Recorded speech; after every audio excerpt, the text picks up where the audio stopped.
We are talking AAF football. Welcome back to WagerTalk TV. I'm joined in studio by Tony Finn, at Tony at WagerTalk on Twitter, a great follow.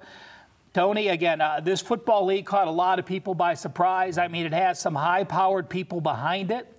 We see that those games are on TV.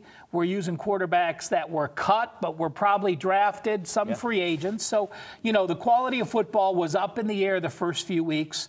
You know, we're 3 weeks in as we tape this. Tell us what your thoughts were prior to the season on what you were going to do to handicap this league. Well, first off, when you're handicapping any game, or if you do any self-handicapping, it's a good idea to understand the game or the rules, and there are a lot of different rules in the AAF as opposed to college or NFL. No kickoffs. They really have de-emphasized penalties such as holding. You don't see a lot of holding calls. No onside kicks. You get the ball at the 35. You have a 4th and 10 essentially, and if you convert, you keep the ball. If you don't, it's turned over to the other team. And other rules, you know, it's all 2-point conversions, no extra points. There are punts. There are punts. So there are punts and there are field goals. Yes. But those rules really, when you're looking at a point spread, your key numbers are different. With no extra points, you really go from a key number where 2 and 6 become maybe key numbers as opposed to 3 and 7 if you look at that way in the NFL. And when I first came in, I thought, well, this is going to be, these rules are essentially geared for an audience to entertain high-scoring games. And you saw that. I thought when the first lines came out that I'd see totals much like the NFL in the 40s, and it wasn't that way. The odds makers saw the same thing, placed those totals around 50.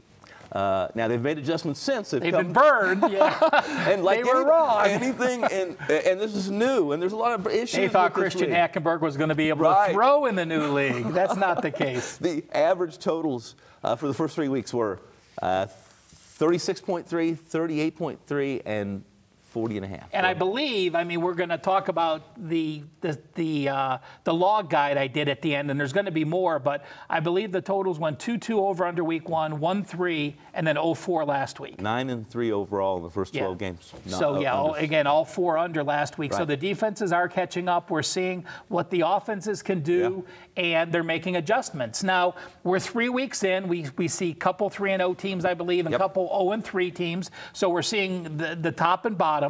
And a bunch of teams in the middle. There's 2 divisions, 4 teams in each, 8 teams total. Tell us what adjustments you've made moving forward. Well, I got a lot of calls, and a lot of friends that I know asked me, how are you going to approach the AAF? And I told them fairly much what I just told you. The adjustments I would make at this point in time would be maybe if I think they're going to over-adjust on these totals now that it's 9 and 3 as we described. And they've had a lot of drop passes. The offenses are way behind the defenses. So we eventually had 1 preseason game, 3 regular season games. Now we're kind of in, the teams are a little bit more in sync. And I would probably be looking for some advantages to playing a total to the over and playing coaches, Martz or Spurrier, who have both been fairly successful in the league so far as their offenses being not having as many drop balls. There's been, if you've watched like I have, so many drop passes.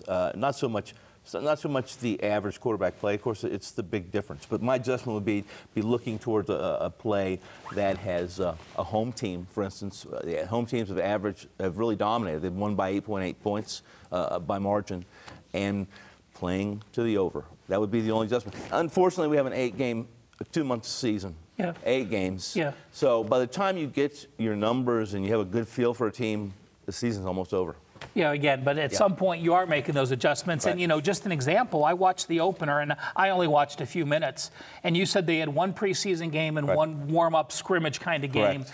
And Mike Martz said in his first game, he had 300 plays for his quarterback. Well, no quarterback is going to learn 300 plays and be able to do those plays well week 1, and hence the under. So, you know, don't over-adjust to what you've seen with those totals. As Tony said, he's looking to make adjustments with the overs, and you could follow along. Information is pretty hard to find on this, but when we get to this weekend, I will have a full log sheet for each team. You could see the penalty yards per game, the first downs per game, the receptions per catcher per game. Go to WagerTalk.com. Go to the NFL page. That'll be up there.